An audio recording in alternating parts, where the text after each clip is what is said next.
Welcome everyone to I Can See It All Even with My Eyes Closed, a virtual seminar on the life and art of Madalena Santos-Reinbold.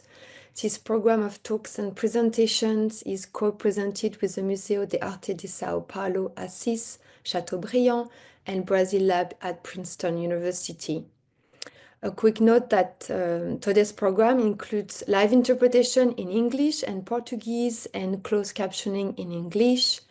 I'm Mathilde Walker-Billiot. I'm Curator of Programming at the American Folk Art Museum. Before we begin, I want to acknowledge that the American Folk Art Museum stands upon Lenape-Hawking, the unceded traditional homeland of the Lenape Delaware peoples. We honor Lenape people, past, present, and future, and are committed to centering indigenous perspectives in exhibitions and programs at the museum. Next slide. The American Folk Art Museum currently presents the exhibition Madalena Santos-Reinbold, A Head Full of Planets, on view at 2 Lincoln Square until May 25th, along with the new rotation of the collection-based exhibition Somewhere to Roost. With 42 textile works and oil paintings, Madalena Santos-Reinbold, A Head Full of Planets is the first comprehensive survey of the artist's work ever presented. Born in Brazil in 1912, Santos-Reinbold is best known today for her large-scale embroideries made from hundreds of threads, which the artist referred to as quadros de l'art, wool paintings.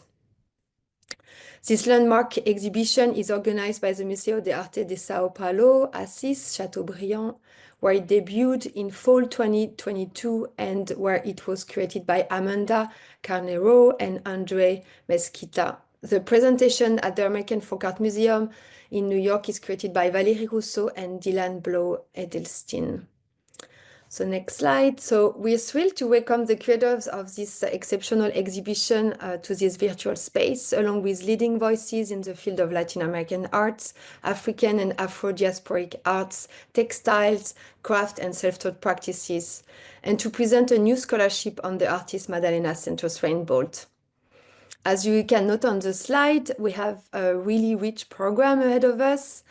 The morning session, which includes a brief introduction and a panel discussion, will focus on the artistic practice and trajectory of Madalena Santos-Reinbold, presenting ongoing findings on Santos-Reinbold's life, work, and process. This program offers an opportunity to reflect on how to research, position, and disseminate the work of an artist who operated outside traditional art circuits and academia. And the afternoon session, which includes a conversation and closing remarks, will situate the art of Madalena Santos-Reinbold within larger cultural, historical, and political contexts. This is a study in methodologies and approaches for understanding the artist's production, its cultural and historical temporality. Next slide. And so we'll begin the day with a short introductory dialogue with me and Valérie Rousseau, followed by a panel conversation with Amanda Carneiro and Andre Mesquita, Amanda Tavares, and Mariana Arantes, introduced and moderated by Dylan Blow-Edelstein. So before I introduce Valérie Rousseau, I'll just go over a few technicalities. The morning session will last for about 2 hours and a half. There will be time for Q&A after the panel conversation, so you can share your question throughout the talk for our speakers using the Q&A feature at the bottom of your screen. And I'll be using the chat room to share more details about the program, the speakers, and also a full schedule with some all the biographies and speaker abstracts. And if you need any additional information, you please drop me a line. Today's program is being recorded and will be made available in the coming weeks. Again, we offer live interpretation in English and Portuguese, accessible by clicking on the world icon at the bottom of your screen. We also offer captioning in English, available by clicking on the CC button at the bottom of your screen. Our museum is grateful for opportunities like this seminar to connect online. We wish to thank the Dorothea and Leo Rapkin Foundation, which provided lead support for this program.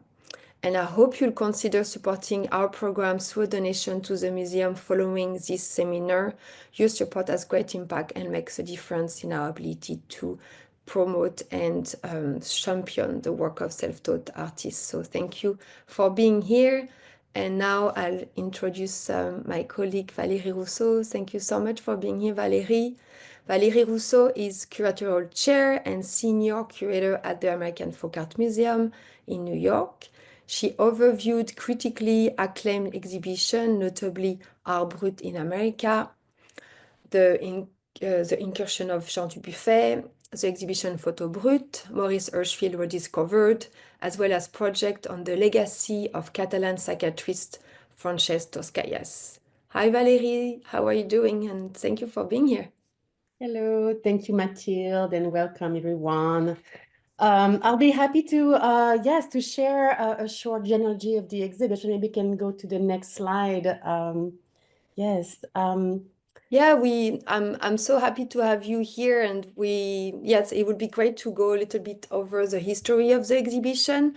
As I mentioned in my introduction, so the exhibition debuted in 2022 at MASP, and 3 years later came to our museum in New York City. So, how did you frame this presentation in New York City? And yes, because as we know, like the American audience is pretty unfamiliar with the figure of Madalena Santos-Reinbold. Yes, this is a good question. So today, MASP's curators, André Mesquita and Amanda Carneiro, will walk us through their approach of Madalena's exhibition at MASP and the curatorial choices they made for their excellent project. I will say at first that at MASP, visitors were already provided points of entries to the exhibition, not only culturally, but in their path to the exhibition room. MASP has an encyclopedic collection on display and various exhibition spaces that offer somehow a wider context for any focus exhibition like Madalena's. In addition, Madalena's show at MASP must be considered within a series of exhibitions and projects starting in 2016, like Childhood Histories, Atlantic Histories, Woman Histories, and the latest Brazilian Histories in 2022 under the curatorial leadership of Adriano Pedrosa and Lilia Moritz-Schwarz, who we have the pleasure of having with us today. So Madalena's exhibition was therefore situated in a profound and committed museum program meant to reframe and complexify art history with other stories beside Eurocentric inflections. Next slide. Discussing the display of Madalena's shows at MASP, André Mesquita explained their curatorial decision to create a visual environment of free associations without wall text, but only one intro text. They proposed careful groupings of works, highlighting certain themes and compositional elements, as we see here on the slide with the central motif of the lake. At AFAM, we built upon MASP's extensive new scholarship on the artist that is concealed in their exhibition catalog to introduce a fairly unknown, as you said, Brazilian artist to American audiences through the creation of a substantial amount of wall text, also accessible in all languages on Bloomberg Connect, in various forms of learning and engagements, for instance, performances and the creation of a glossary for the staff, just to give some details. Next slide. AFAM being a specialized museum focusing on folk and self-taught art across time and place, we have a track record of exhibitions highlighting the practices of little-known artists, the latest of which being Maurice Hirschfeld, like you see on the screen. This is, in fact, in the day-long symposium we organized in 2023 on and around Hirschfeld, during which we explored various sites of learning and alternative narrative to modernity that scholar Julia Brown-Wilson, affiliated with MASP's project, introduced us to Madalena Santos-Reinbold. Of course, Sao Paulo gallerist and collector Vilma Hyde had circulated her embroidery works for quite a while, but MASP's large-scale presentation shown a unique opportunity and a one-in-a-lifetime experience to see together about 40 works by the artist, which I will recall is about half of our uncovered body of work so far, now listed at 90 works. Next slide. AFAM audiences would then be familiar with the notions of folk art, self-taught practices, craftsmanship, but not in majority with the notion of arte popular and its intersecting path with Brazilian history, Brazilian culture, and Brazilian modernities. In this context, it was tempting to imagine an exhibition at AFAM in which other works by self-taught artists in Brazil and in the US would have been included in dialogue with Madalenas. For instance, I was thinking about Brazilian self-taught artists like Maria Auxiliadora or Conceição de Bugres. AFAM has also a rich collection of quilts and textile works, and contemporary self-taught artists like Mary Borkowski, just to give an example, who used the expression wall painting to describe her production, similarly to Madalena's use of wool painting. But after initial discussions with MASP's team about this possibility, it was collectively decided to rather move on with the exclusive presentation of her works and offer a closer look from that body of work. The first question we asked ourselves as we started conceiving the exhibition in our space was about the status of Madalena's scholarship. After 2 years presented at MASP, such an important exhibition in Sao Paulo had generated the discovery of new works, additional voices, and groundbreaking studies that we wanted to consider. Next slide. We sought the curatorial assistance of scholar Dylan Blau-Edelstein for the project, who conducted field researches in Brazil and Madalena. Dylan was able to track families in which Madalena lived as a live-in cook and housekeeper in Petropolis, for instance. These exchanges led to significant updates in the date span attributed to the creation of her work. Ultimately, new life dates for the artist, but also the identification of specific subjects like family members and scenes in some artworks. We made a special effort to uncover dates, alternate names she used, description of materials, titles as well for the tombstone, either embroidered on the surface of her embroidery. I will see here the example of 1969 that is embroidered under the table in the scene. Or other dates or information we could find on the back of oil on canvas, like you see in this example. We benefited from the curatorial advice of Brazilian art historian and scholar Amanda Tavares, an affiliated researcher at MASP during Madalena's exhibition. Amanda, who is with us today, reviewed our exhibition script in light of her most recent findings on the artist. In order to better situate the critical response of the artist, we also compiled an extensive exhibition history and a bibliography accessible via QR code right away in the introductory area of the exhibition. These are, of course, just a few considerations that guided and defined our project at AFAM, thanks to the trust of MASP's team. I will go to the next slide. Thank you, Valerie. It was great to look through the history of the exhibition and how you adapted it to our space and the context of the United States. Yeah, so the next slide is an exhibition view from an installation. Can you tell us a little bit more about this installation that you created for the exhibition, and also how exhibition making can reshape and has reshaped your understanding of Madalena's work and artists also like her who worked outside traditional art circuits and academia? Yes, thank you. As I was reflecting on my practice, I realized that I often choreographed my exhibitions, IAFAM, as composite spaces, like laboratories and work in progress, rather than following a retrospective format, which might suggest a more definitive intellectual framework. For Madalena's exhibition, I liked the idea of creating an iterative experience that appealed to various kinds of engagement and realizations as we are progressing through the galleries, and as we will also witness the emergence of fundamental scholarship on the artist in the course of the exhibition presentation. For instance, as you see on this image, in the upper gallery space, we created an installation composed of a projection showing sites where Madalena lived, paired with a selection of Madalena's quotes from interviews conducted in 1974-75 by Lelia Coelho Frota. These quotes were recorded in a performance by poet, educator, and Black feminist scholar Luana Reis, who, like Santos Reinbold, was born and raised in Bahia, Brazil.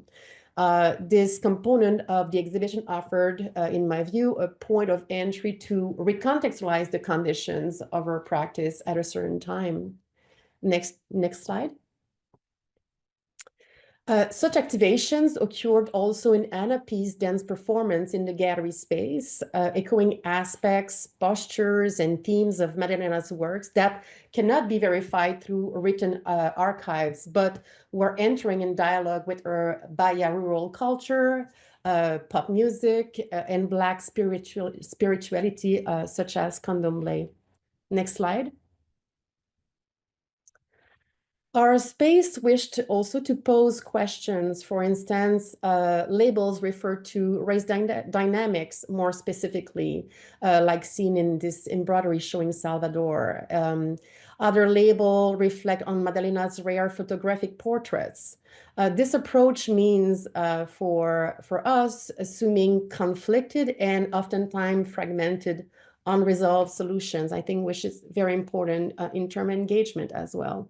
Next slide. Also, the first gallery of the exhibition is not an introduction per se, but a passage where 4 works provide points of entry to curatorial decisions, new finding about the artist's name and her life dates, the evolving dating of her works, the vocabulary that she used to describe her works, and of course, general threads about her art making. To this point, one of the wall texts in this section recalled, if we move to the next slide. It recalled this label that according to members of the family for whom Madalena worked as a cook for the last 16 years of her life, Madalena was initially encouraged to make her embroideries on fabric. However, she quickly switched to burlap, cut from sacks that she and her husband collected from local warehouses. It's a choice of material that affected the scale of the works. The irregular and flexible mesh allowed her greater freedom and expressiveness. To reinforce this point and her textile expertise grounded with the skilled craftsmanship of her parents, for instance, we hung one embroidery from ceiling to be visible front and back. Next slide. The exhibition presents isolated objects, but also groupings that amplify recurrent compositional elements and themes of the artist's production, very much inspired by mass piece displays. We added open-ended section text on long-standing textile tradition in Brazil, as explored by Julia Bryan Wilson in the catalog, and also overarching section text on the artist's intersecting histories as a Black woman, as an artist, as a domestic worker. Shorter object labels addressed aspects of Madalena's production, like the artist's 2 known ventures in geometric abstraction and some parts of other works, like the one on the right, bleeding into abstraction, which can talk to her exposure to such abstract work, modern work, while working at the residence of the architect Lota de Macedo Soares, where she could have seen works by artists like Tarsila do Amoral, Candido Portinari. and Roberto Bolamark, among others. Next slide. Another label reported that those who knew Madalena attested to the fact that she occasionally stitched leftover fabric from the clothes she designed for herself into her works, like seen on this image. These works speak to the artist's attention to fashion, evident in many embroideries in her desire to dress figures with ornamented clothes. We will see another example on the next slide. I will conclude your question, Mathilde, by saying that AFAM's presentation of Madalena's works met the goals of an ongoing project at AFAM, granted and financed by IMLS, which is the Institute of Museum and Library Services, to review our contemporary collection and museum best practices through the lens of neurodiversity. Looking at our acquisition practice, questions of rightful ownership, exhibition interpretation, and public-facing database, we ask ourselves which protocols, guidelines, and policy can be installed in favor of democratic principles and the artist's agency. We were reminded that case-per-case approaches presented valuable outcomes and avoided conflating very distinct artistic paths. In light of this, we started to rewrite our artist profiles and biographies online on our website with a focus on the artist conditions of production, with stated intentions from them being the starting point of our text. In this context, Madalena's presentation at AFAM highly valued primary and secondary sources on the artist, leading, for instance, to the creation of an English translation of Leia Coelho-Fruta's interview of Madalena and using her quotes in the labels. But the show also emphasized that her works can speak for themselves as they clearly shape spaces of friction and unusual liveliness, which is amplified by the use, like you see on this embroidery, the use of complementary colors and chromatic variations and energetic motion of her needlework. So I'm going to stop with this example, and I'm thrilled with the presentation of our panelists today. I wish you all an exciting seminar. Thank you. Thank you, Valérie, for walking us through the history of the exhibition and also walking us through the installation. It was great to see the image of Anna P performing in the space, which was a very important moment also during the run of the show. Having contemporary artists in dialogue, creating a speculative dialogue with the artist, and also opening new ways of interpreting the work. So, yes, and so this seminar is really a time for us to reflect on all the significant research that has been developed since 2022 and the exhibition at MASPI, and also thinking about it as an ongoing research process. And so we're very excited to have everyone here who's been participating to advancing the scholarship on Madalena Santos-Reinbold in the last 6 years. And now I'm pleased to invite Dylan to join us. Dylan will be moderating the panel with 4 panelists, and the panel is named Santos-Reinbold, a public secret no more. And the idea for this panel conversation is really to present, as I mentioned, ongoing findings on Santos-Reinbold, life, work, and process, and also to reflect on how to recognize, reposition, and disseminate the work of an artist who operated outside traditional art circuits and academia, and also sharing new sources of information while acknowledging existing gaps in knowledge. So thank you, Dylan, for being with us. Dylan is a PhD candidate at Princeton's University Spanish and Portuguese Department, and is currently a curatorial fellow at the American Folk Art Museum. We're very happy to have him with us. And he's a curatorial assistant on the exhibition Madalena Santos-Reinbold, A Head Full of Planets, Edelstein's research broadly investigates marginalized centers of modernist production and the intersections of cultural, artistic, and psychiatric practices in 20th century Brazil. So hi, Dylan, and take it away.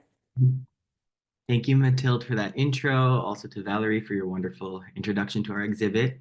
I'm very happy to have everyone here today and to have this wonderful group of scholars all collected.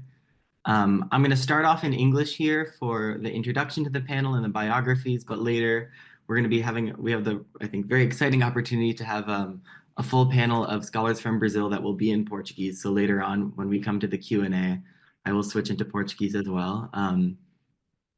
I also wanted to highlight something that Valerie mentioned, which is that I think that in this panel, one of the things that I'm very excited to maybe start delving into is what you described as the kind of conflicted and unresolved discussions around who this artist was, what her art meant, the many meanings that could be behind her work. And I think it's exciting that at this first ever I believe it's the first ever seminar or symposium on her work to kind of delve into some of those conflicts and debates that exist. I'd like to start by just mentioning a little bit about my own role here. So I was very excited and honored to work as curatorial assistant to the amazing curator Valerie Rousseau. And which working together with her involved a lot of kind of ongoing conversations about how to present these works, how to contextualize them for an American audience, as was laid out in her earlier presentation. And as she also mentioned, part of this on my end involved, I was in Brazil for 2 months this past summer, where I set out to try to fill some of the gaps in understandings of the artist's biography, building on the kind of amazing work that was produced before, particularly in this book presented by MASPI, which has been a sort of Bible of sorts for me over the last year. And so what this involved on the one hand was I was able to track down where she had been buried and find cemetery records with the help of Amanda Tavares, who will be speaking later, was able to also locate some people who knew her personally, and we were able to get some really important biographical information about her and learn some more about her art making process. And I believe that what this has been able to help achieve within the exhibit is that it really complements some of the amazing work that has been ongoing in Brazil for the last decade on this artist. And so I think it's important to note that our exhibition at the American Folk Art Museum is part of this much bigger moment in Brazilian art history, and particularly this boom of interest in this artist. And so if the first time she was ever exhibited seems to have been after her death in 1978 at the Venice Biennial, with the curation of Lelia Coelho Frota. And between that moment and 2020, I guess almost, math is not my strong suit, but 42 years. Between that time, there was maybe 5 to 10 exhibitions of her art. There may have been more that we're unaware of, but in terms of what we were able to pull together, there were between 5 and 10 exhibitions. And then since 2020, when she was featured at an exhibition by Vilma Eid at Galeria Estação, there's been upwards of around 20 exhibitions. Now multiple international exhibitions have featured her works. And this has also been reflected in increasing academic interest, new researchers taking up the work of this artist, trying to understand elements of her biography while also trying to dedicate themselves to the analysis of the works themselves. I also want to note that her work has also inspired new creative works. I recently had the opportunity to speak to a filmmaker, Patricia Moreira, who is working on a film on Madalena Santos Heimboldt's life and work. And so it's kind of an amazing 5 years of this kind of explosive interest in this artist. The name of our panel today, Madalena Santos Heimboldt, A Public Secret No More, was lifted directly from the essay that Andre Mesquita wrote in the Madalena Santos Heimboldt catalog, which is provoking this question of whether or not perhaps we're at this moment where Madalena is no longer an artist who is only known by scholars and curators, but who is reaching new publics. And I think the very, very important moment in this shift, perhaps from public secret to just an artist who is gaining increasing recognition, took place at MASPI in 2022, right, which was the first ever solo show of this artist, 45 years after her death. The book that they produced is the first book ever dedicated exclusively to the artist. And it's because of that exhibition that we were then able to bring all of Madalena's works here to New York. So we're very, very lucky today to have a table that is populated by a number of people who have passed through MASPI and worked on Madalena Santos Heinboldt's life and career, and who have been dedicated to researching her. And so today we're going to hear them speak about the kind of the ongoing research that they've been conducting on Madalena, what it takes to curate an exhibition using her works, what are some of the conflicts, again, as Valerie mentioned earlier, that are implied in that process. And so first we're going to hear from Amanda Carneiro and Andre Mesquita, who are the curators of the iteration of the exhibition at MASPI. Then we will hear from Amanda Tavares and Mariana Arantes, both of whom had research grants to work on kind of working through this artist through MASPI over the last few years. And so without further ado, I would like to introduce our two curators. And so Amanda Carneiro is a curator at Museu de Arte São Paulo and artistic organizer of the 60th La Biennale de Veneza 2024. She has co-organized the exhibitions and catalogs of serigrafistas queer, Abdias Nascimento, Leonor Antunes, and Sonia Gomes at MASPI, among other artists. Previously, she worked at Museu Afro Brasil, a museum dedicated to the history and art of the African diaspora, and as a researcher for art and decolonization, a long-term project and critical forum for cultural theorists, curators, and artists to raise questions and formulate proposals for the reinterpretation of exhibitions and museum collections in non-canonical ways. She will be joined by her co-curator of the Madalena Santos Heinboldt exhibition at MASPI, Andre Mesquita, who is curator and head of mediation and public programs at MASPI. He holds a PhD in social history from the University of São Paulo. Since 2009, he has been a member of the Rede Conceptualismos del Sur.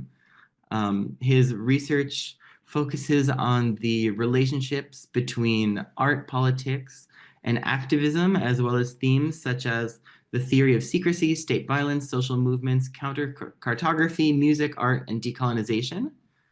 At MASPI, he curated and co-curated the exhibitions and catalogs of Trisha Brown, Erika Verzucci, Sharon Noe Hakiwe, Gran Fury, and others.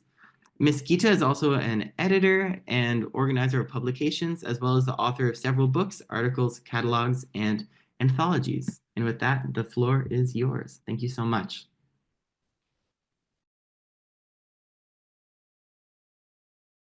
Bom, muito bom dia a todos, todas e todes. So, good morning. I will speak in Portuguese, okay? Bom, eu sou André Mesquita. My name is André Mesquita. I am a curator at MASPI. I'd like to thank Valerie and Mathilde for the opportunity to be participating in this seminar focused on Madalena Santos Heinboldt. I would also like to give special thanks to my friend and Amanda Carneiro working on this exhibit at MASPI. It's great to share this space and to share our ideas with her this morning. I also would like to thank the interpreting team. Interpreting is a fundamental work in these presentations, so I'm very happy that we have the opportunity to speak in my own language and to have a translation team supporting us and doing this valuable work. Richard, also, thank you very much for changing the PowerPoint as I speak, and I will let you know when to go to the next slide.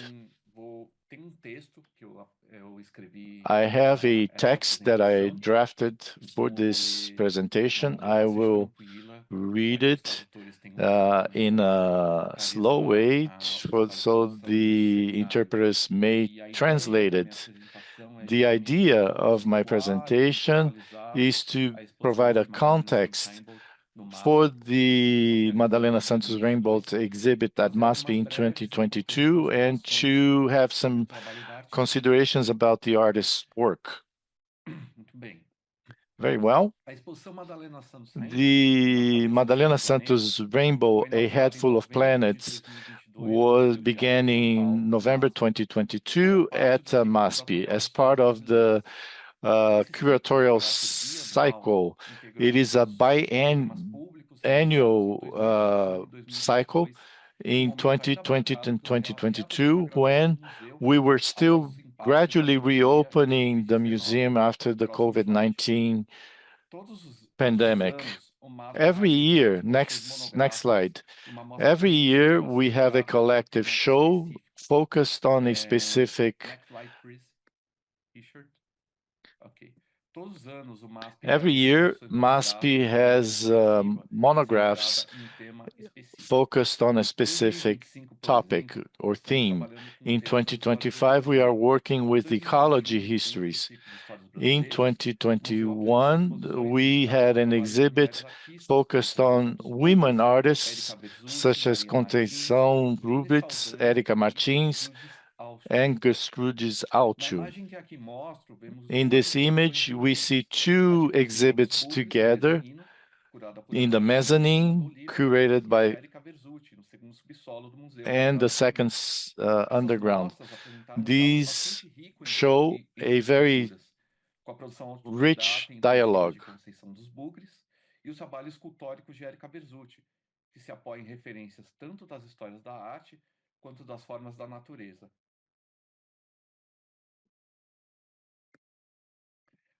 Próximo slide, por favor. Next slide. In 2022, we showed artists such as Abdias Nascimento, Luiz Zerbini, Alfredo Volpi, Luiz Zerbini, Giuseppe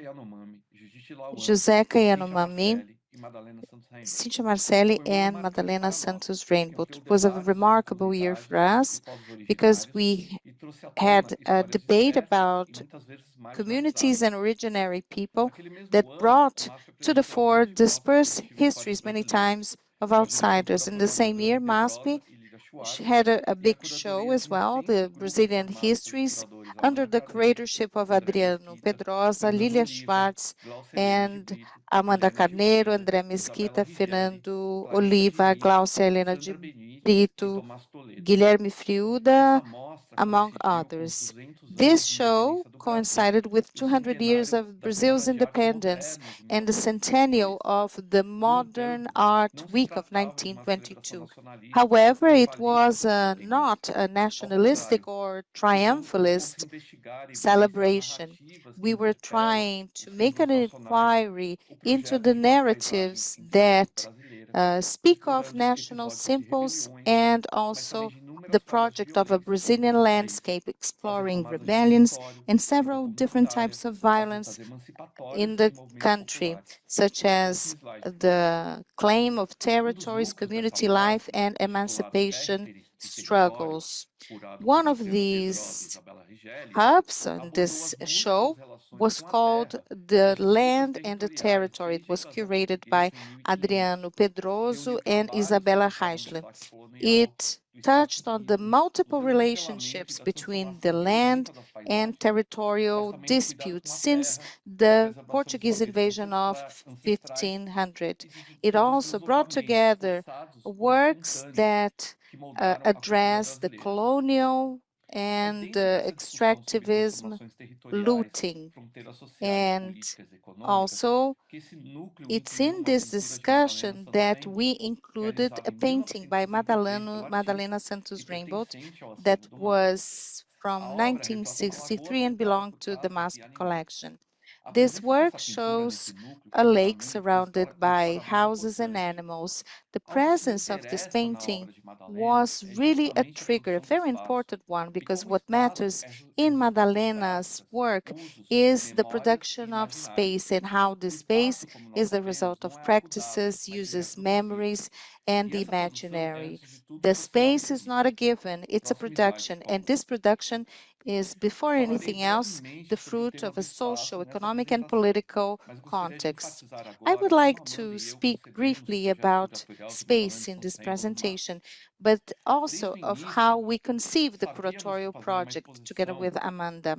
We knew from the beginning that having an exhibit about Madalena within the context of Brazilian histories was not a casual decision. It was a historical commitment. It was the first individual show of an artist. And for us, this means digging up narratives that are still incomplete and that are not part of the history of art canon.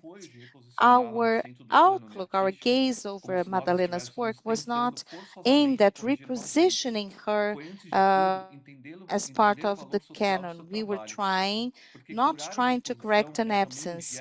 We wanted to understand the social value of her work because curating an exhibit, it's also a transformational gesture. It's a way of activating a dialogue, of offering new tools to think of social processes and to reflect about class, race, and gender.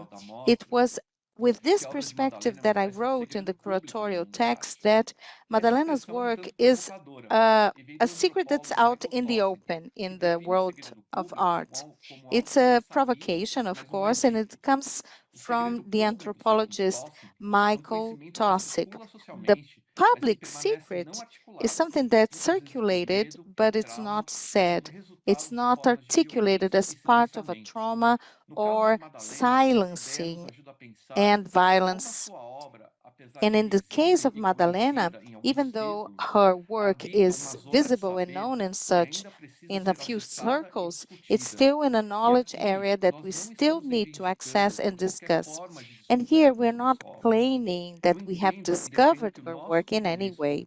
I understand and I defend that our commitment as curators and researchers is to do our work so that these stories and images can be seen and heard with depth, sensitivity, and with a historical memory.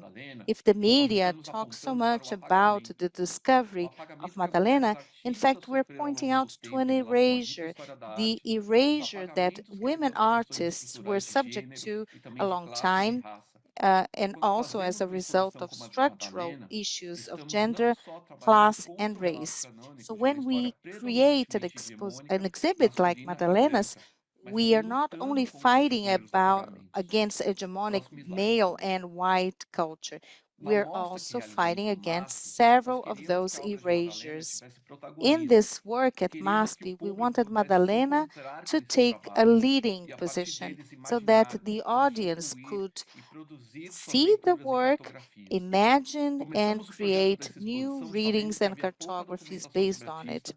We started the project with very few by literature references, and we wanted primary sources to be Madalena's works themselves so that they could tell us about the trajectory, the spaces, and the countless stories of her planets.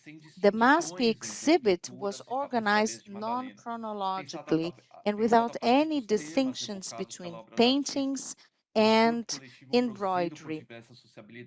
We thought about the themes that were evoked, about the collective body produced by different societal conditions and urban landscapes with architectures. Instead of using closed zone, decided to bring together Madalena's works in fluid groups that condense a visual thinking that is freely reconfigured and reaffirmed. It's curious how the media uses the word discovery when it refers to Madalena. It seems that we're constantly discovering artists like her, but what we really need is an individual political exercise to reposition ourselves in face of those trajectories, memories, or works. Madalena was not independent financially, and she did not receive the recognition of an art system so that she could live only from her art. For her, the luxury of time that Bell Hooks emphasizes as something that women need to claim was really fragmented. But it's precisely in the fragmented production of paintings and embroiderings produced that today we see this being valued by the art system. What is our commitment in face of this interest? How can we continue talking about discovery or change the artistic narratives so that they can provide access to these works and also organize collections in museums, but mainly so that this could create the institutional commitment to change its own structure. The presence of Madalena in recent shows is something that does not reaffirm and creates the possibility of placing her in dialogues with other productions, history, contexts, and practices, recognizing the social importance of her legacy as an artist. So, more than saying that Madalena was a domestic worker that would paint and embroider in her free time, she was an art worker, and her production took place whenever she could in the space of her time. So the creation time that is evoked in the work of Madalena is the capitalist time that is a massacre of daily life. This time of creation is a powerful time. In the book that we produce, we reposition ourselves as well, while understanding that Madalena was producing her wool paintings in the same period that other artists were claiming embroidering as a practice and a struggle tool, as we saw in Julia Bryan Wilson's text. This was taking place not only in the United States, but also it was a fundamental creation process in Latin America. Embroideries are a solidary, internationalistic weave, a visual that also is seen in the production of several other artists and collectives in Latin America. We have the experience of the Arpigueras women that worked during the dictatorship in Chile and the social testimony of embroidery produced by Salvadorian women that were refugees in Honduras, or even more recently, the movement of women that were hit or affected by dam spills in Brazil. I'd like to think that the work of Madalena, together with several other embroideries, built a very valuable collection of historical memories. For me, the greatest asset in this exhibit is possibility. It's the possibility of audiences to find out about our inquiries that will also make future projects viable. And the Mariana Arantes and other scholars here with us, they received grants from MASP.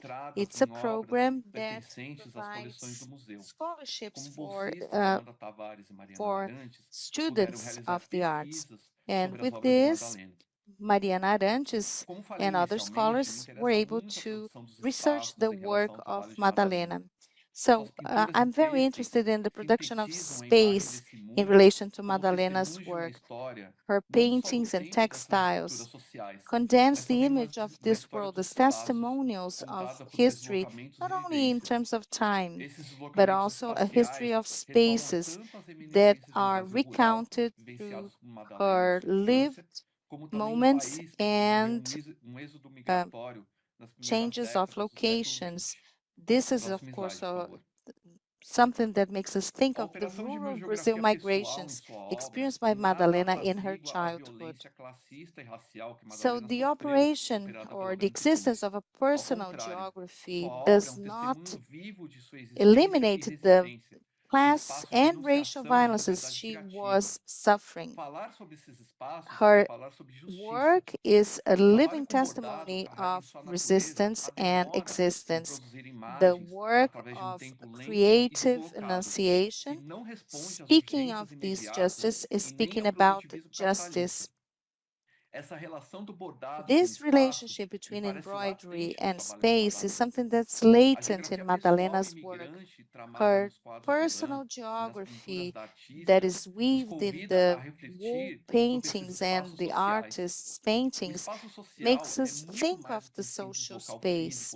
The social space is much more than a physical or geographic location. It's a social production that's created by social relationships between individuals and groups.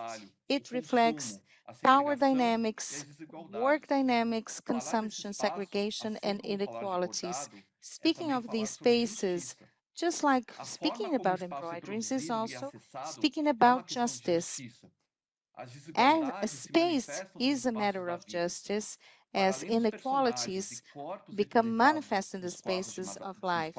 Beyond the characters and bodies represented in Madalena's works, space is also a character, a political actor, and an artist that had its space of creation rigidly rigidly maintained in compartments.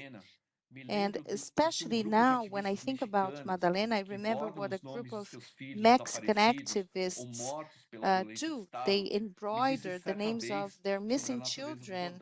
And this is what she said to me about the nature of embroidery. They say that the time of an embroidery is the time for justice. Justice is slow, but embroidering is something that incorporates this delay so that justice can be made. So that justice, we hope that make justice be made in relation to Madalena Santos Rainbow's life and legacy. Obrigada, André. Vou Thank you very much, André. apresentação daqui. Eu me chamo Amanda Carneiro. My name is Amanda Carneiro.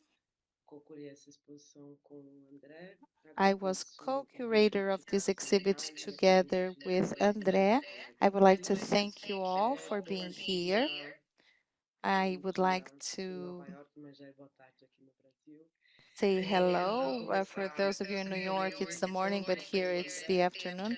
I would like to go back to what André was saying. This idea of Madalena as an unknown artist. It appears that I should speak in English. Is it working for everyone? Should I change my language here in the chat? Tô confusa. Vou mudar para português, ver se funciona. Tá funcionando, Dylan? Para mim estava funcionando. Matilde, is everything okay with the English? There is an echo in the English translation, but not on Amanda's end. It's fine. The audio is fine. It's just the interpreter's audio that is a little echoey. Okay, well, so maybe we can continue with Portuguese then? Yeah, is there anyone who has an issue with the icon, like how to change the channel? So it's a button at the bottom of your screen. It's a world icon, and you can click on it, and then you choose the channel, either English or Portuguese. So just for everyone, just to navigate this option and feature. Let me know on the chat if you have any other questions. Yes, for anyone who is struggling to find it, for me, I initially had to click the More button on the bottom, and then there was a little toggle where it says Interpretations. And then you'll be able to hear the English.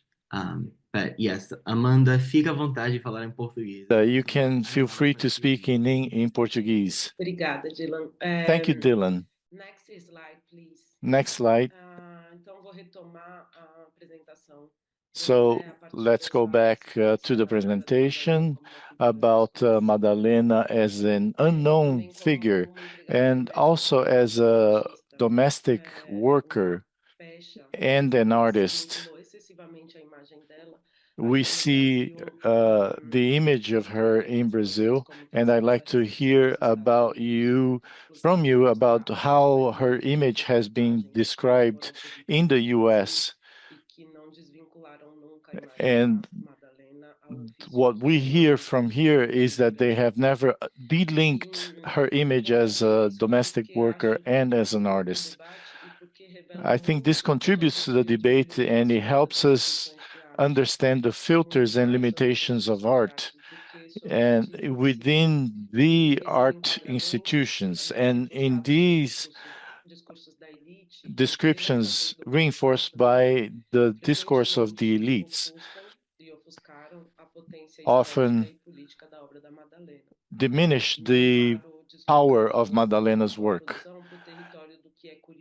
placing her work as exotic or curious or exceptional.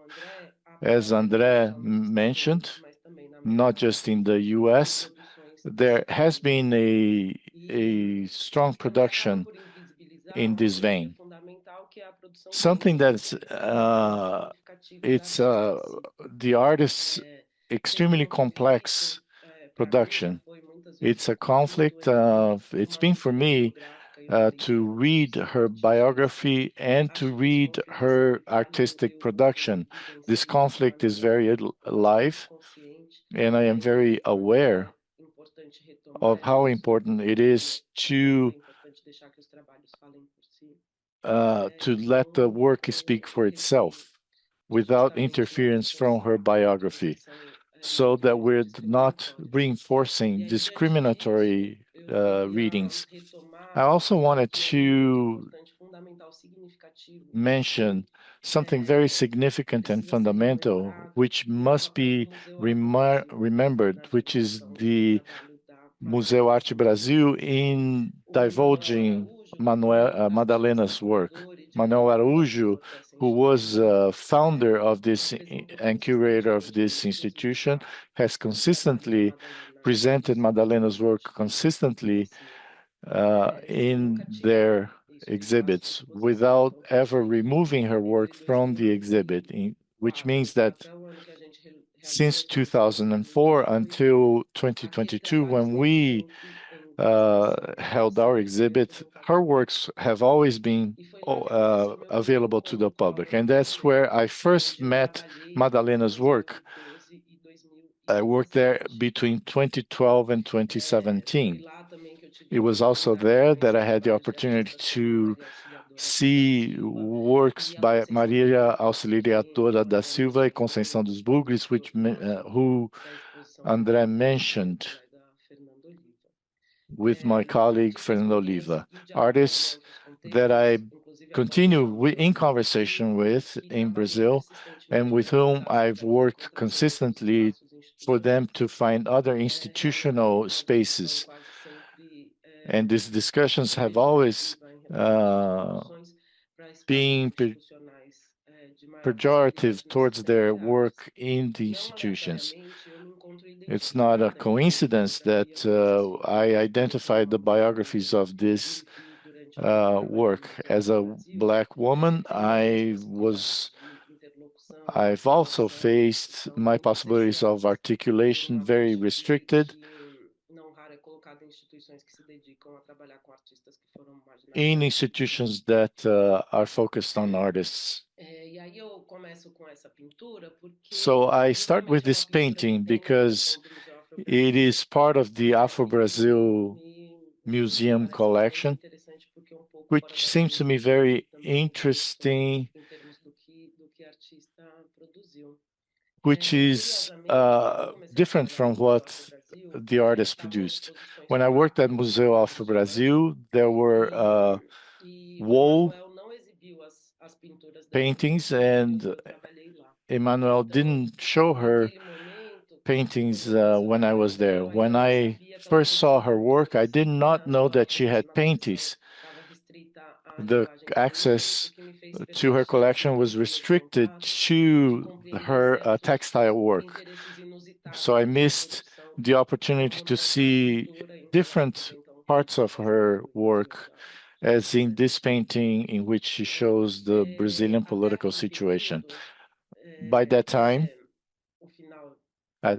by the end of 2010s, the Afro Brasil's, I'm sorry, until the end of 2020s, it was there was a mixture of Manuel Araújo's personal private collection. After decades of work as a collector, putting together works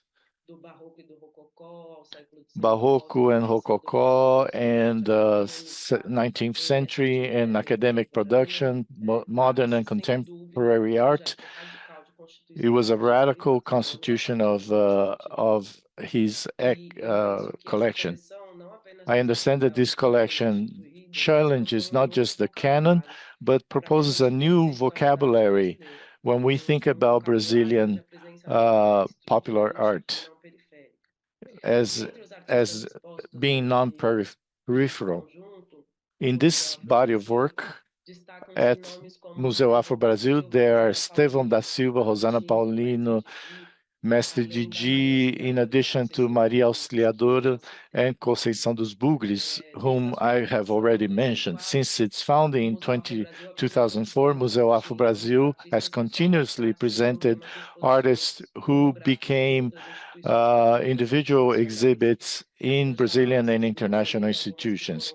I've mentioned some that had my curatorship at MASP, but there's an example in the US, which is Mestre Didi, who was recently at Inhotim as an individual exhibit, and Museu Afro Brasil was and continues to be to provide a space not just to preserve, but provide value in Brazilian art.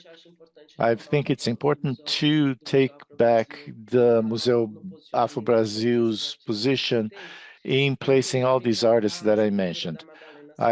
Going back to this painting by Madalena Santos Rainbolt, which is part of Museu Afro Brasil's collection, it shows a president, or at this time, candidate, Jânio Quadros, in a position amid small constructions, filling up all the painting, and gives emphasis to this human figure. And their obsessive renderings of these small buildings with red, orange, and white, with a urban scene that is juxtaposed to a picture. The background almost does not exist. The surface is in a space that is filled with these dark borders. In the third top part, we have the picture of Jânio Quadros, identified by name, which we can see in the painting, and the title President, just below his picture. It is, the traces are very clear, especially the glasses and his mustache. He was a very controversial figure in Brazilian politics, and he appealed to the popular. This is kind of an icon within this population geography. Around his picture, there are words like election, 1960, when this election occurred in Brazil, 1970, and other years that have been included, and Lacerda, who was a Brazilian politician that was a close associate of Jânio Quadros, and he was a very conservative right-wing politician. The brushstroke, as when I come back to painting from the wall paintings, we can see in her work with paint the same brushstrokes. It's like this painting is like an embroidery with paint. Then it makes more sense to me. There is this very strong visual density, almost without any hierarchy. And in this kind of painting, there is no place for the eyes to rest, except for the picture of Jânio Quadros. The rhythm is very intense and gives me the idea of insistent remembrance, which we brought to the exhibit at MASP, and the work of Madalenas, painting and producing textile works as remembrances of periods which were not necessarily the time of her production. Jânio Quadros was elected president with the largest number of voters until then, with a broad margin. Yeah, it's interesting to see the caricature of Jânio Quadros, the influence that he had, and how that reaches Madalena. Because in this context of Madalena's work, it seems to echo his campaign with a strong ads in radios. It was read as caricature by many historians, and I agree with that interpretation.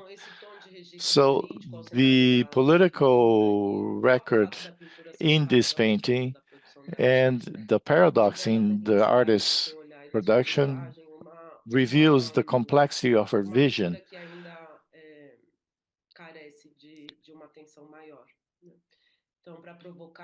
In order to provoke new interpretations, new readings of Madalena's work, I wanted to show this painting from Museu Afro Brasil, which is a way to provoke new ways to see her work and her importance in the Museu Afro Brasil's importance.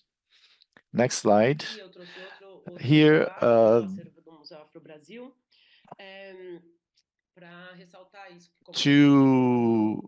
as said now before, the work of Madalena became known to me from these wall paintings, which are exuberant works of art with rich colors and narratives on multiple planes, using colors very specifically. It's interesting to see that the embroidery is intense, and the space is used in juxtaposition and superposition, which gives this oniric character to the painting, which we also focused on at the MASP exhibit.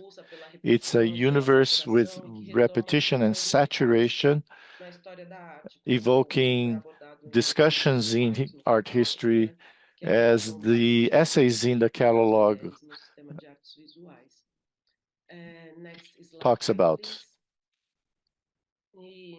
E eu volto aqui ao Museu Afro Brasil, não Now, para falar going back to sobre Museu Afro Brasil, mas para ver como é que o not to trabalho da talk about Madalena them, but foi to show you how na her work was edição revista interpreted do catálogo A Mão in Afro-Brasileira, this organizado catalog, por Emanuel which was Araújo, como organized by resultado Manuel da Araújo as a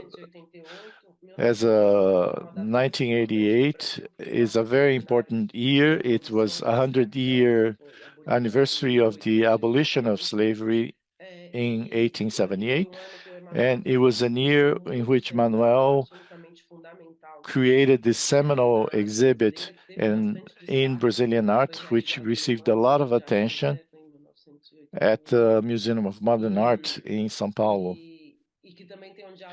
which also has an important dialogue with other exhibits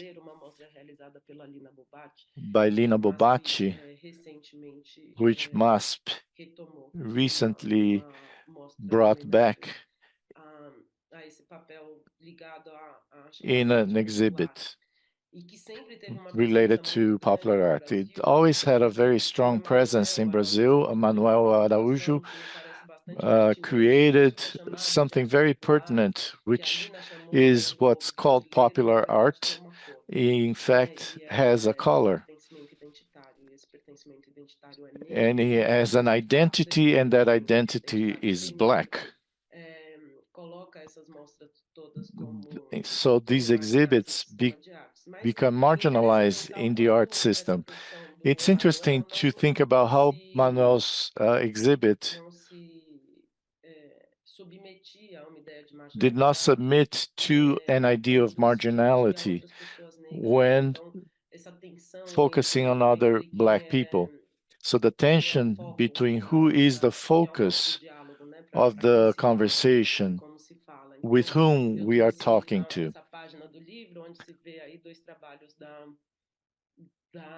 We see two pieces by Madalena here, and the text that you can't read, at least for now, you can perhaps refer back to it later.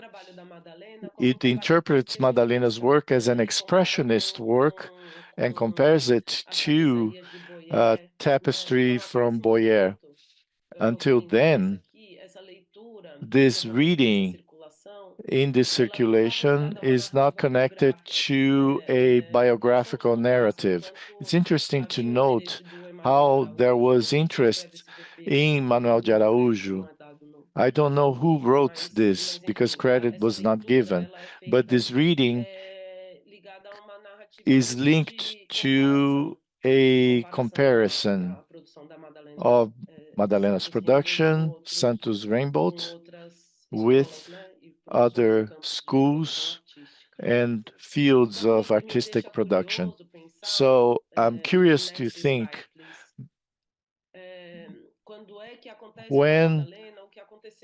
what happened to Madalena, what happened to Maria Auxiliadora, another artist from Museu Afro Brasil, who in 1970 became very prominent, and the interpretation from the press was done very much like this in this session of visual arts in 1970.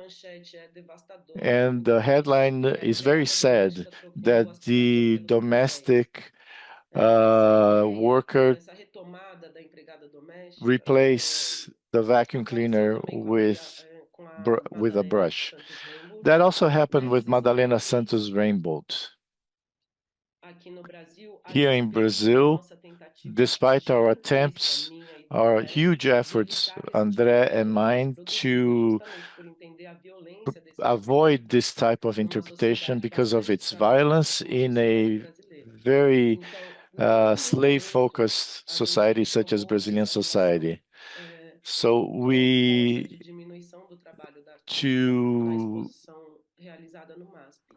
try to underplay that focus.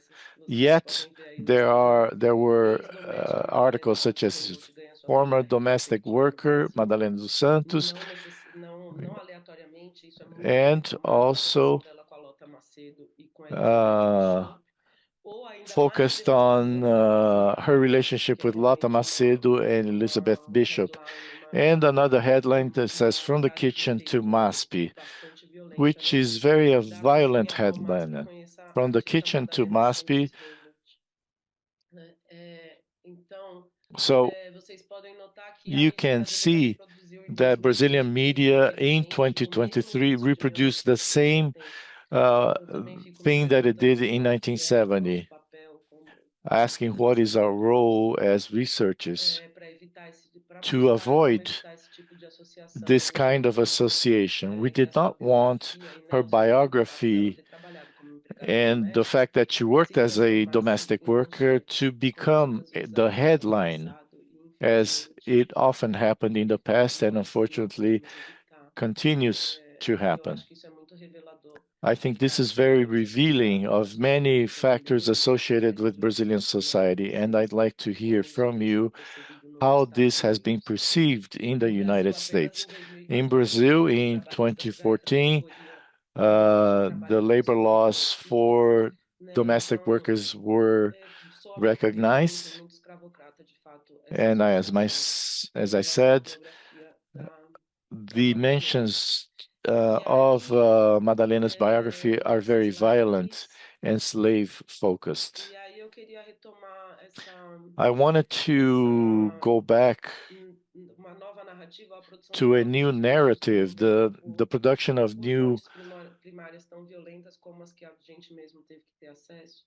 sources, including Lota Macedo and Elizabeth Bishop. They spoke very violent phrases with respect to Madalena Santos Rainbolt. And whenever we go back to that violence, we reaffirm in some way such violence. So I ask myself, and this is a question that how we turn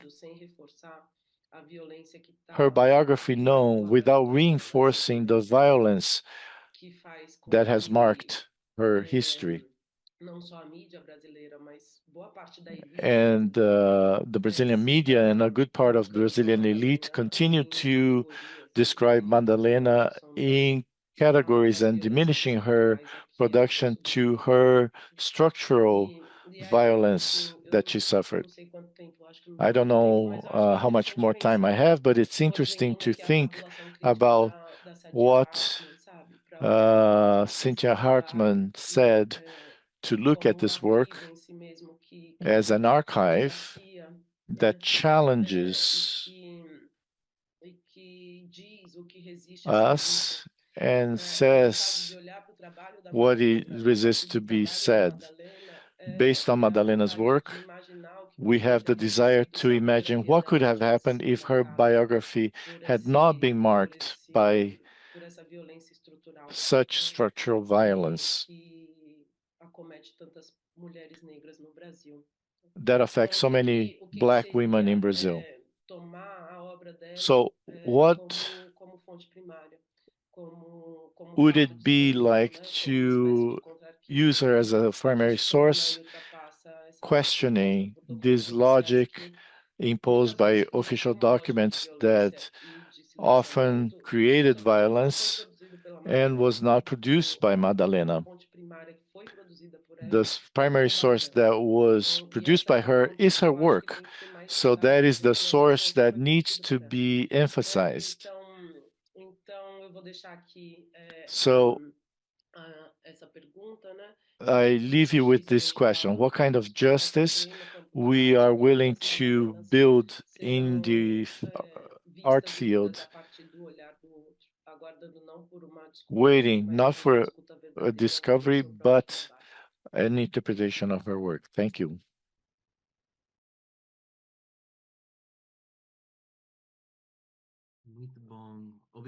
Thank you very much, Amanda, for your presentation, and also to André. Now, we'll turn the floor over to Amanda Reis Tavares Pereira. So Amanda Tavares holds a postdoctoral degree in arts from the State University of Rio de Janeiro. She earned a PhD in history and criticism of art from the graduate program in arts at the same institution in 2017. She completed with the support of the institutional program for sandwich doctorate abroad at the Nova University of Lisbon between July and November 2015. She holds a master's degree in literary theory and history from the State University of Campinas and a bachelor's degree in language and literature from the Federal University of Juiz de Fora. She was a PIBIC scholarship recipient in the Scientific Initiation Projects, Templos de Murilo Mendes II and Templos de Murilo Mendes III, working on the Brazilian poet Murilo Mendes and the Portuguese visual artist Maria Helena Vieira da Silva. She also, I'd like to note, recently organized the collection of essays Arte Popular, Modos de Usar through the Tomootake Institute, which will be released this upcoming May. And so we now give the floor to Amanda Tavares.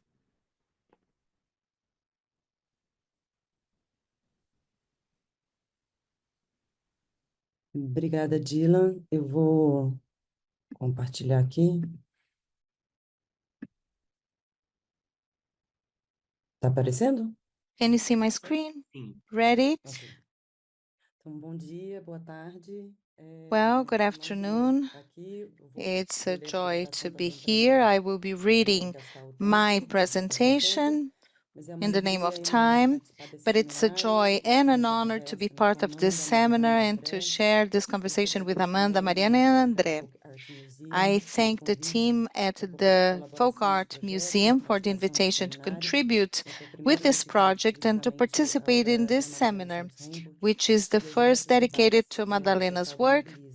Então, agradeço a and Valerie, a the many Matilde e debates a that Dylan, this que é um work importante parceiro e interlocutor nessa raises. pesquisa sobre So I would like artista. to thank Valerie, Então, como Mathilde, nós vamos and muito, né, Dylan, caminhando para a key passar, eu vou research compartilhar aqui partner pouco in do the modo study of this como artist. a obra da So Madalena se since aproxima em our time is pesquisa short, I'll dos share caminhos para os how quais eu Madalena's atuo no work Brasil. cross paths with my No texto research que and the foca directions a it's taken exposição me. Mulheres na Arte In the Popular, catalog realizada for pela the Galeria Estação 2020 de São Paulo em exhibition, 2020, Women a in curadora Folk Art at pesquisadora Galeria professora Estação Fernanda in São Pita Paulo, nos lembra que, curator, abre researcher, aspas, and uma professor das Fernanda particularidades da arte Pita moderna no Brasil reminds us that está no among the lugar ocupado pela specificities produção of chamada modern popular. art in Brazil E antes de ter is um the papel marginal ou central role secundário nessa played by the construção, so-called a folk obra de production. artistas Far from considerados being populares marginal, works ocupam by o centro do so-called folk debate e da artists militância em favor have do been moderno no central país. to the Fecha debate aspas. and defense Um of pouco mais adiante, modernism in Matheus the vai country. dizer, abre aspas, Well, a later she produção says associada ao popular tem uma that posição de the centralidade para a historiografia da arte this sobre esse production período, holds a que central constitui position in movimento distinto Brazil's das art histórias da arte moderna, historiography, vistos como differently Europa e from os the Estados art Unidos, histories of oferecendo assim Europe and the ponto de vista United crítico States, para narrativas and globais sobre a thus arte, fecha aspas. offers a critical É ainda perspective Pita for que nos lembra global que, seguindo a art direção aberta pelo narratives. próprio discurso da PETA modernidade also europeia, recalls de that, inspired favorização do by chamado European primitivo, modernity's own artistas críticos e valuation of the intransigentes so-called atuantes no campo primitive, das artes Brazilian artists, apresentaram um critics, and discurso cultural sobre a arte agents moderna no Brasil expanded the very que concept of defendia a art, expansão do próprio arguing conceito that de it could arte be made que poderia anywhere by acontecer em qualquer anyone, lugar e se feita, regardless of entre aspas, formal por or qualquer pessoa, não institutional exigindo treino formal ou training. institucional.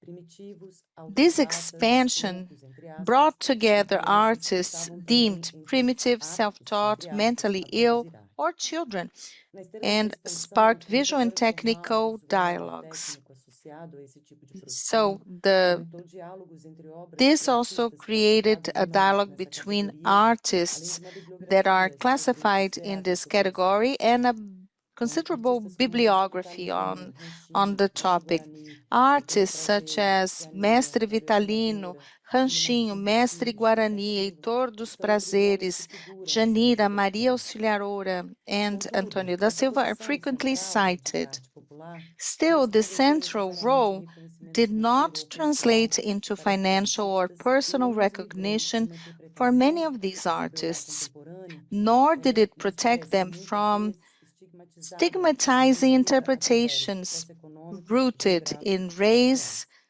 class, Também and não livrou geography. muitos And their creative processes were often reduced to innate talent or unconscious expression, as if their art came from a gift or from the unconscious. Historian Marta Abreu calls folk culture one of the most controversial concepts she knows. Since popular art or folk art comes from the people, the question remains, who defines the people? She argues, and I agree, that this is a concept that cannot be fixed in a single definition. Its meaning is always shifting, always negotiated. Abreu reminds us that since the 19th century in Brazil, the idea of folk culture has been shaped by anthropologists, folklorists, sociologists, artists, and educators. It has shifted from political tool to class resistance to mass culture. Its usage always depends on who's using it and why.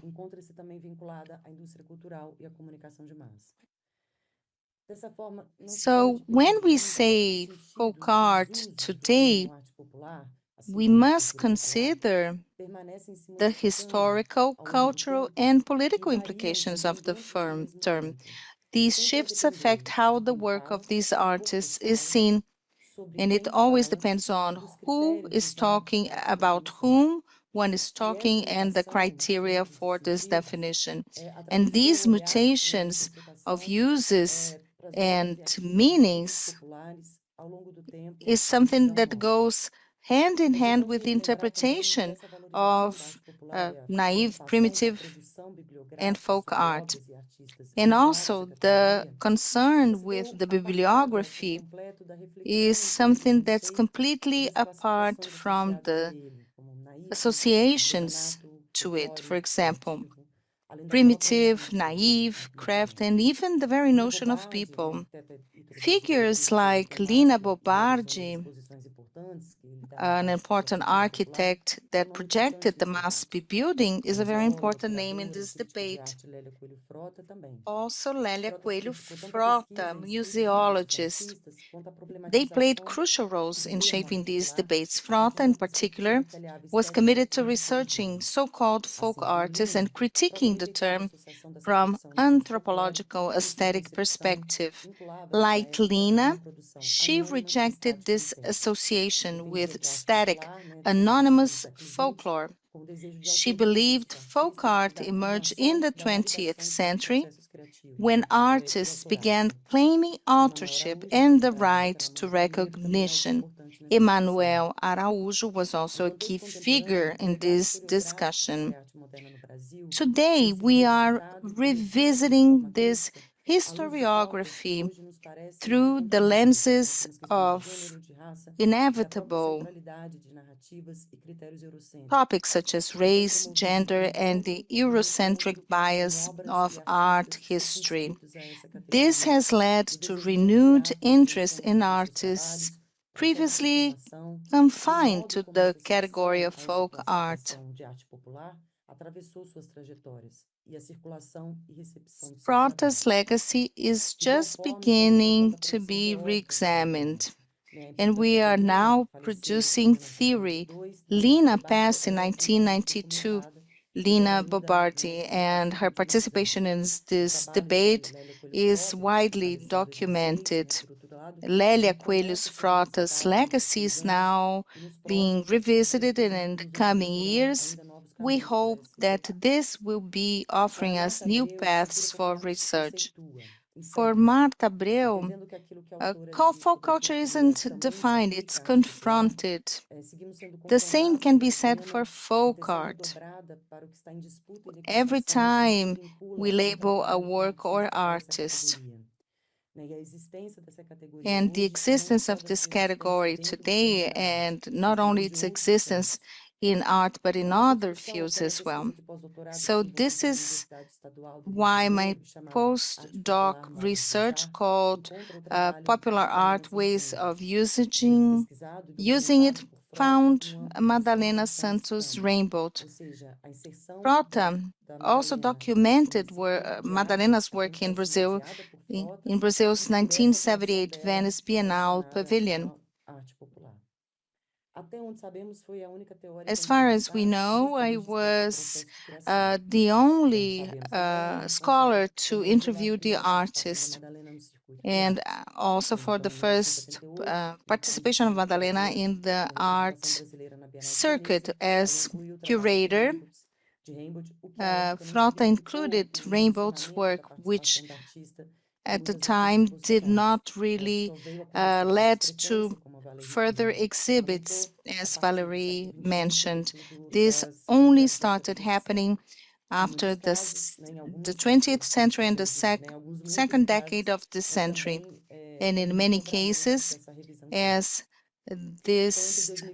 part of this critical re-examination. So as André specific, I participated in the art and research initiative at MASP. The project I developed at the time also gives name to this presentation. It's called Untitled Madalena Santos Rainbow. The purpose was to think of this absence of the names of works and also knowledge about the artist's life as a place that was occupied by invisibilization. And Madalena, it was as part of the development of the research that MASP organized an individual exhibition, and the text in the catalog together with this exhibition were absolutely vital to the inquiry about the artist, thinking of her role and everything she can occupy as these interests and research unfolds on the topic of Madalena.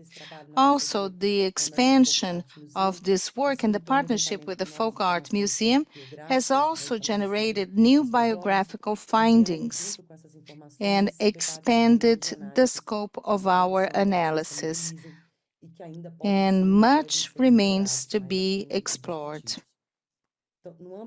So, in my research, as in the research of other colleagues that are working as curators and art critics, two key strategies have emerged.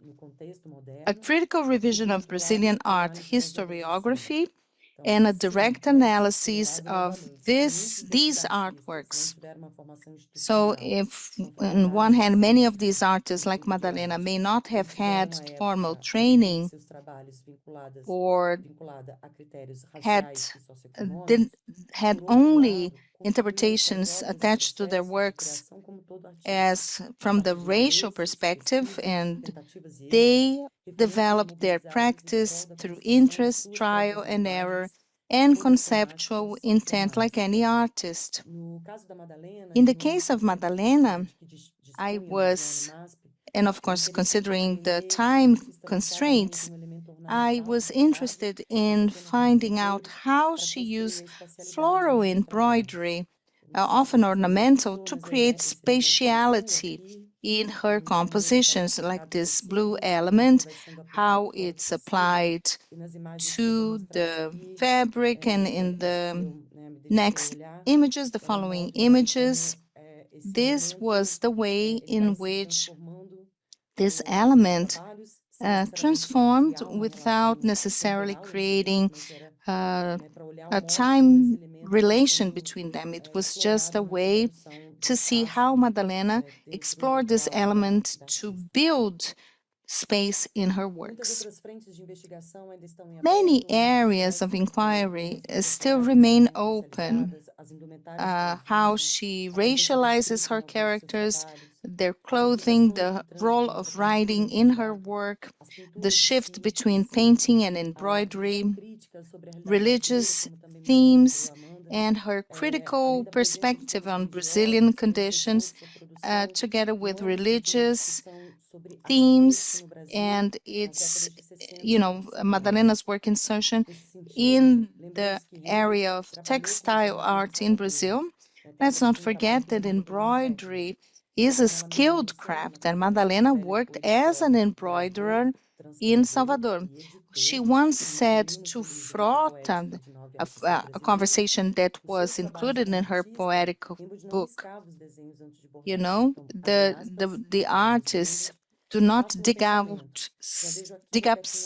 topics to do. I do it in my head. I see it with my eyes closed. The needles do the drawing. Everything is in my head. It's the needles that do the drawing. For example, I want everything black and then I want everything blue, so I get the blue needles. If I want yellow, I just use the needles with a yellow thread, and this is how I work. So it's important to reinforce in this historiography that Frota also explored her context. Even though some of those perceptions sound anachronistic today, she wanted to shed light on the conceptual choices and also on the choices made by other artists in this category. The simple stitches and the rhythm of those stitches made by Rainbow are not the sourced by the environment or by the unconscious. They are deliberate choices. The verses in her embroideries also point out to this technical mastery. So, to close, the urgent revision of our art history has exposed deep gaps in art research, particularly in how we value artists that were previously excluded by class, gender, race, or medium, that are now subject to revision. Addressing these gaps requires collective efforts from curators, critics, and institutions. And just as a comment, in her work about Lélia Frota, something that sounds anachronistic is that the approach she uses to the artists included in the Biennial of 1978 reproduces the criticism about those professionals. So there are ambiguities, there are incoherent facts that we have to revise and re-examine. What we have seen in Brazil has a deep relation to the commitment of agents and their initiatives. The fact that we're here gathered talking about Rainbow's work show that the efforts are creating results. And all of this is proof of the pertinence of the debate about how those artists should occupy a space in the history of art. Thank you.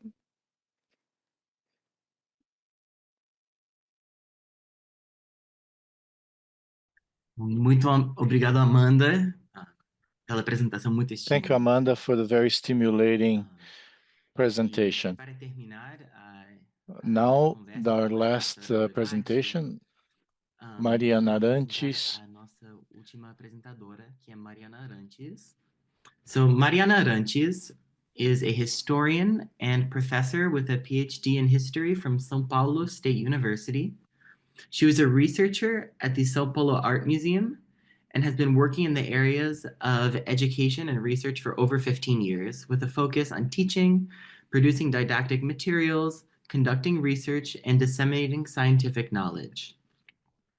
She has published books and scientific articles. In 2016, Arantes worked as a visiting research scholar at Temple University in Philadelphia in the United States. She is also the founder of the Mundo Encontre Accessibility and Inclusion Project, which was awarded the PROAC 2021 grant. Olá, bom dia a todos. Good morning to everyone. Thank you, Dylan, for your introduction. Thank you. Compartilhar aqui também a minha tela. I'd like to share my screen here.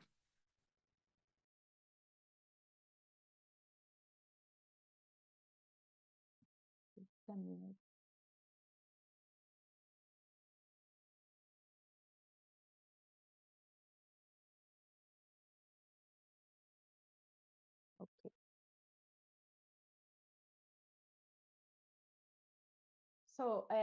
Então eu agradeço primeiro ao American Thank you, Folk first Art of all, to Museum, American Folk nas Art figuras aqui da Museum, Valerie, da Matilde, pelo convite para Mathilde participar desse seminário. and Valerie for Agradeço the invitation. também ao Museu de Arte de São Paulo, Also, MASP, na thanks figura to do the André Museum of Mesquita Art e of da São Amanda Paulo, Carneiro, André pela Mesquita, Amanda oportunidade Carneiro, de for the pesquisar a opportunity trajetória to da Madalena research Santos Rainbolt Madalena Santos junto ao Rainbold's museu no âmbito trajectory do programa MASP Pesquisa. within the E a MASP pesquisa research desenvolvida program, também no museu foi and supervisionada the pela research Lisete was Lanhato, a quem supervised by também agradeço Lisette pelas Lagnati, contribuições valiosas and I nessa thank her for pesquisa. her valuable E agradeço contributions aqui ao to the Dylan, aos demais research, colegas da and mesa, to pela Dylan oportunidade and de other participar dessas panelists conversas, dessas trocas, for e também a the todo o público presente. opportunity to Essa minha participate in pesquisa, this realizada junto ao debate. MASP, My ela aborda as research trajetórias tanto da Madalena Santos Rainbolt como addresses the da trajectory ilustríssima of gramaticista Carnese Afro-descendant Milano. Madela Santos Então, o Rainbolt as well objetivo as é Canese Milano. refletir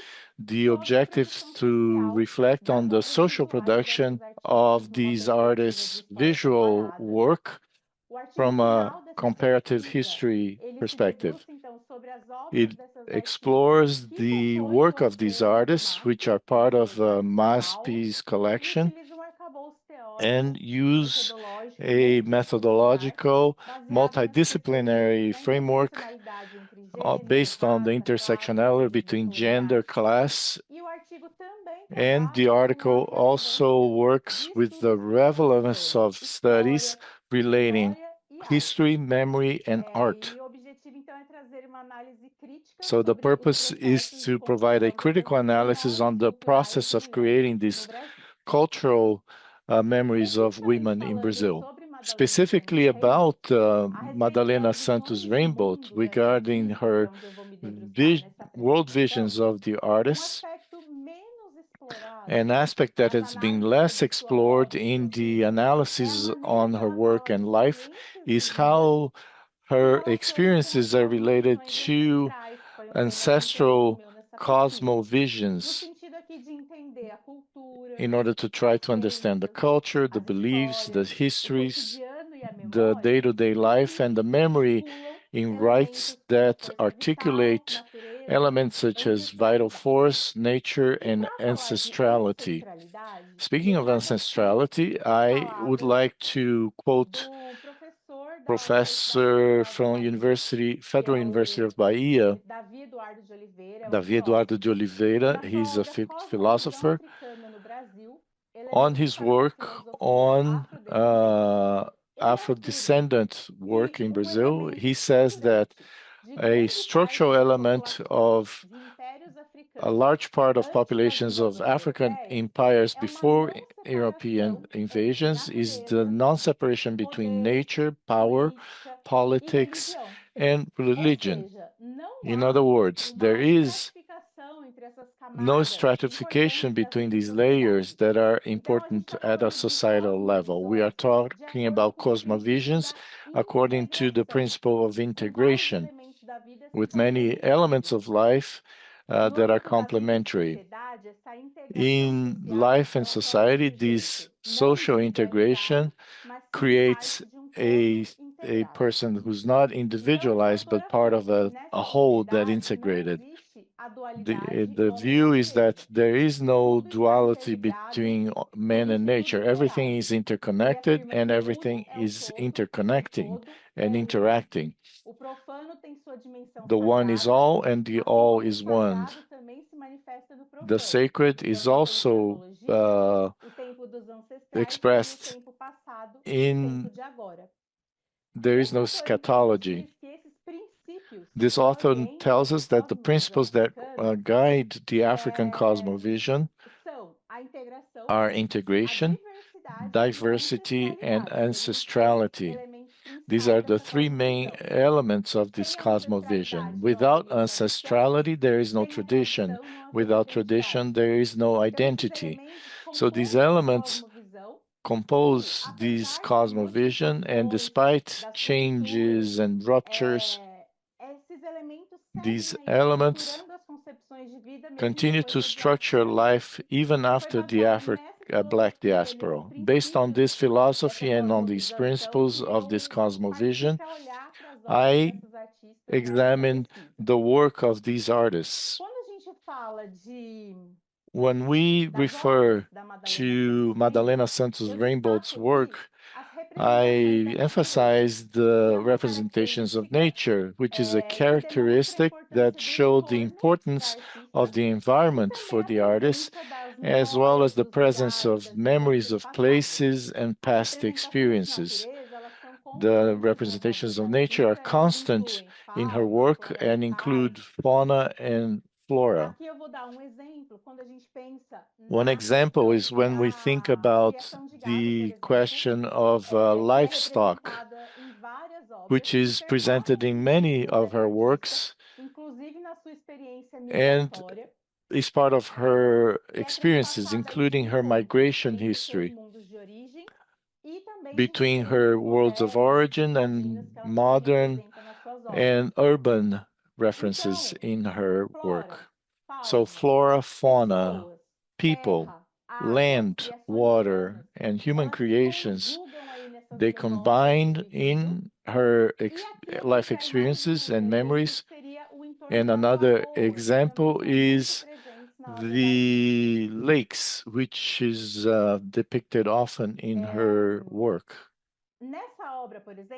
In this painting, it's oil on canvas. We see the representation of a lake that serves as materiality of this premise that everything is in everything and everything is complementary in forms in this image. The elements outside and within the lake occupy the same plane, and the light coming from the sky in yellow provides a unifying element to the scene. We see birds, fish, plants, boats, and turtles combining in the environment and their different elements. So the integration among all these elements becomes even more evident when we look at her tapestry.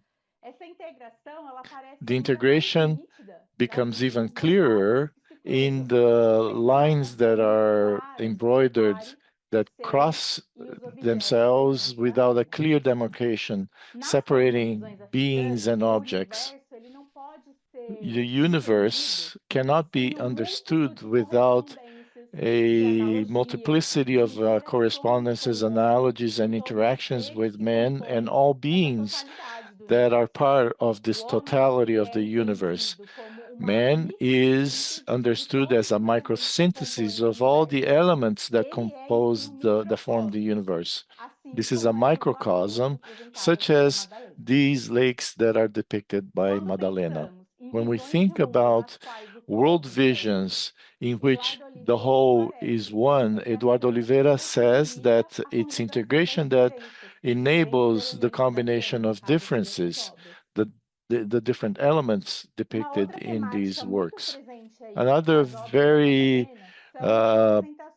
frequent theme is representations of experiences, of memories. When we look at the elements that are included in her works, human figures, they are part of the medium in a collective way and compared to other elements in the environment. Human characters always are adorned in the way of their respective cultures and traditions. Among the characters, there is also a predominance of Black women using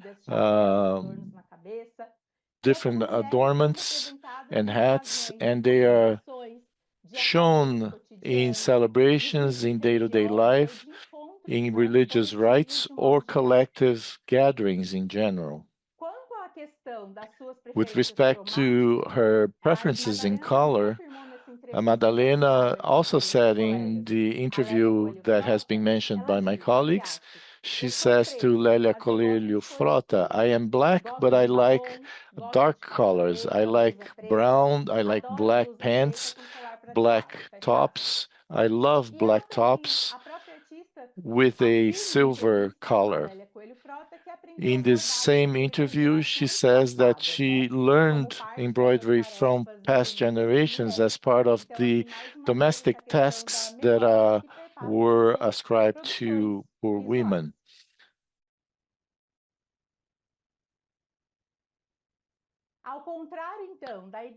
Then, contrary to the idea of simplicity and primitive that often have been linked to the work of this artist, as mentioned here, we have examples of compositions in which colors, lines, repetition, and use of space provide balance and unity.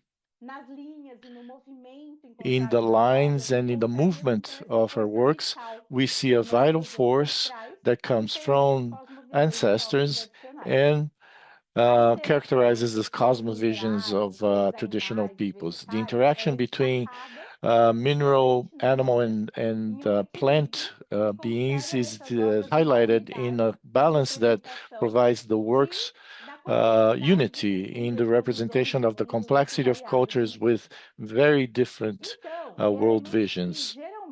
So elements that generally are considered in analysis of visual works in technical terms such as scale, proportion, symmetry, balance, unity and multiplicity, emphasis, repetition, movement, synthesis, space, all of this can be seen in Madalena Santos Rainbold's works. And these choices are never neutral. They are both technical choices as well as choices that are interpreted by the scholars. In the case of Madalena's visual production, we can find a strong philosophy which is sadly neglected. And like sociologist Gabriel Andreas Horolobes, who said that faith in science and how it's been developed until the 20th century interfered in the process of devaluing cosmovisions of thought, of values that are not included in the Western world, to the point that many authors today highlight the need to produce a new science that aims to decolonize research. This research paradigm is the relationship between knowledge and power, which comes from imperialism, colonialism, and currently we need to revalue and implement the ancestral knowledge as a basis to conduct research projects. And that's how I look at the work of these artists. The decolonization of knowledge is part of recovery of these cultures, histories, languages, and multiple identities. I also cite Ludmila de Brandão and Susana Cristina Souza Guimarães, who say that the contributions from the collective, such as modernity, and it also includes questions that are important in aesthetics. They say that the simplicity and spontaneity and intuition and ingenuity, which are some of the themes that cross a long series of biases from colonialism that makes some works and artists invisible.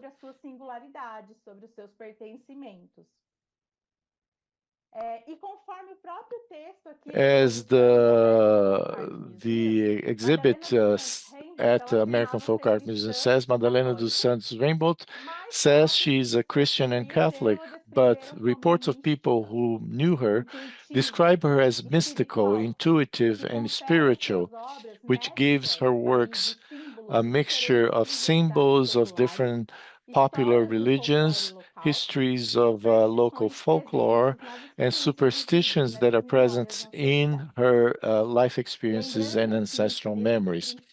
I would remind you that the principle of integration in African cosmovisions, the sacred permeates all spaces in the universe.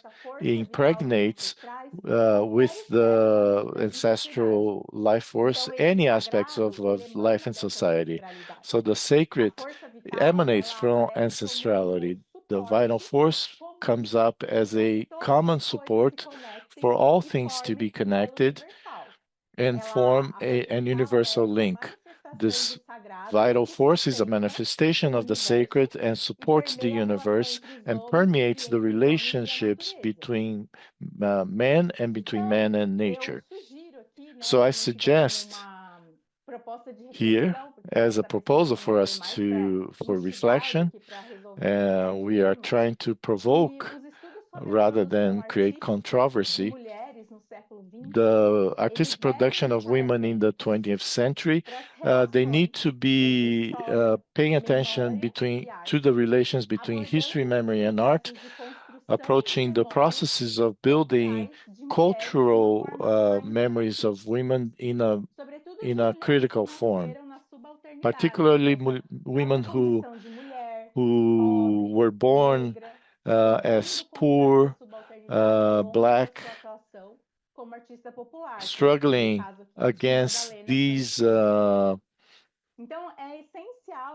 difficulties along their work as popular artists. We also need to look critically at the available documentation on the study of women artists, which we need to look critically at this available documentation and the studies of women artists.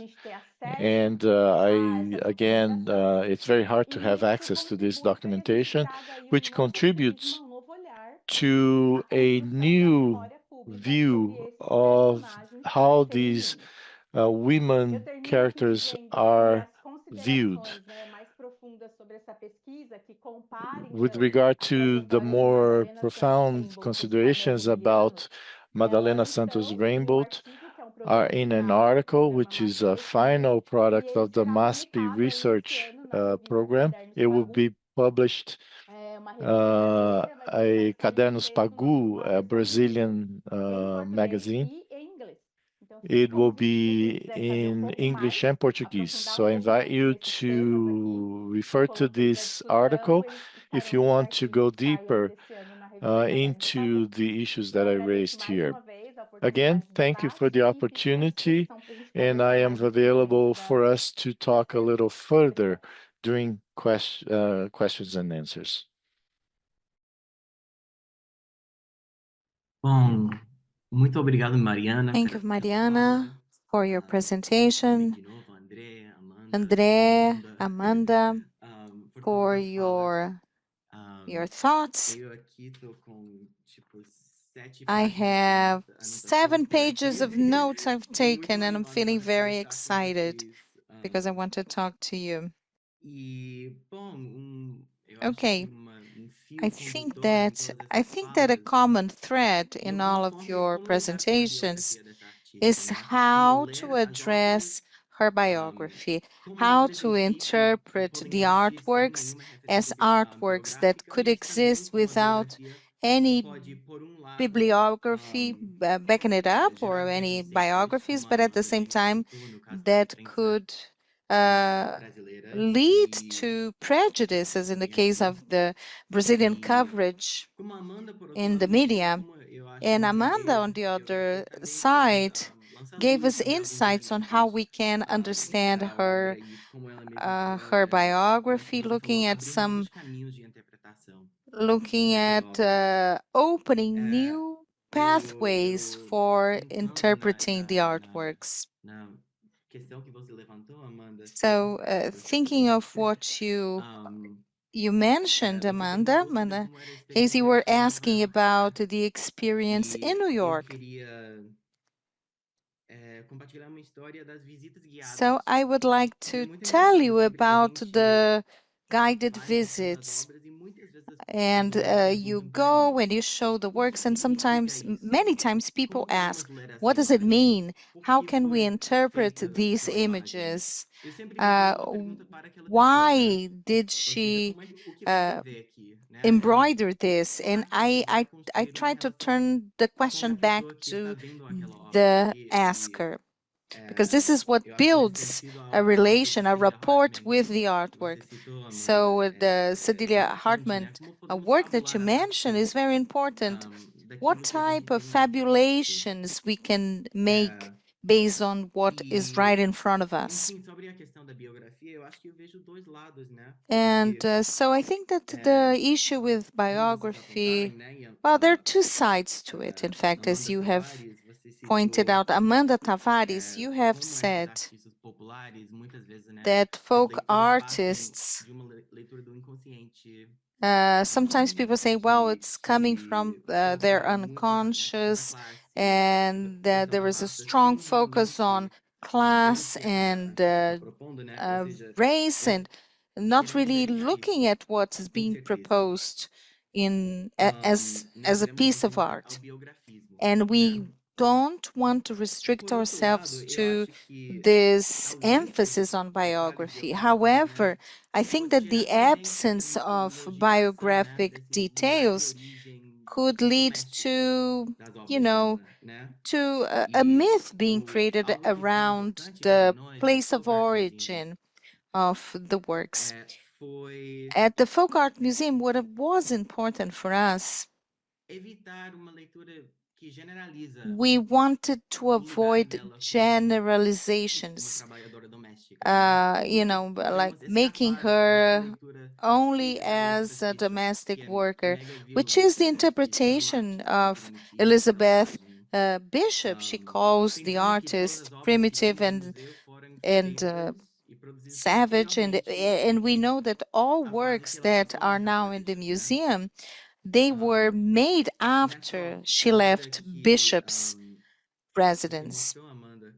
So in what you showed us, Amanda Carneiro, this time, about that work in the Afro-Brazil Museum, I just love the political interpretation you gave us on that painting. And at the same time, Carlos Lacerda was her neighbor in Petrópolis. So maybe this is something that will shed light on how politics were getting, was getting to us as part of, she was a person who had also connections with important politicians, important figures in society. I love this idea of giving the leading role to the works themselves. But I would like now to invite you to think, how can we approach the artist's biography without falling back into a prejudiced view of Madalena?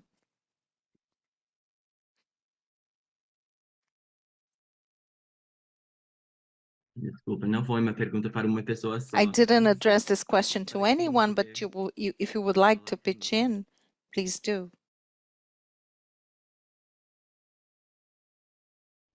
Será que talvez a sua pergunta possa ser I think respondida that pelo one fato possible que, answer to your question is that, eu acho que well, Amanda e eu, Amanda a gente and myself, trabalhou muito intensamente nesse projeto no sentido de que a gente conversava muito we sobre o really fato de had que a fonte primária era a obra e como a gente ia long ler essa debates obra, como a about partir the da obra a primary gente ia poder source being the traçar artworks and certos how vestígios we ou certas would histórias de como interpret essa the artista work and percebeu a find cidade, os evidence espaços of the que se different transformaram nos the itinerary of this artist through cities that were being transformed in the 60s and 70s.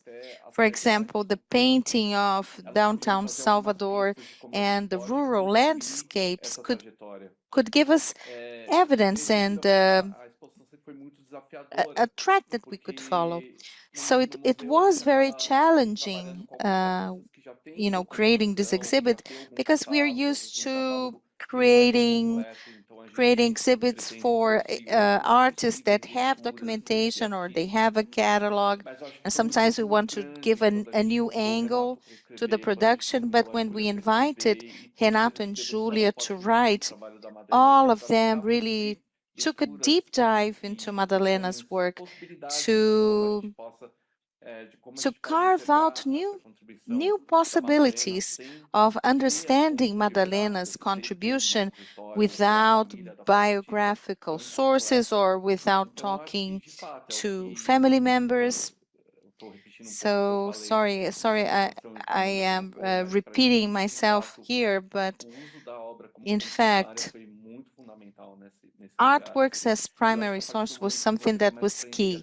And when you start filling the gaps by giving new interpretations or giving new readings that did not even exist, I think that this is what will create new paths so that new researchers or different people to really reveal the political and social conditions of the time. Sometimes you see, for example, an artwork where Madalena is painting Jânio Quadros, but in the 60s and 70s, the work she was doing, especially against the context of the military dictatorship, was very important.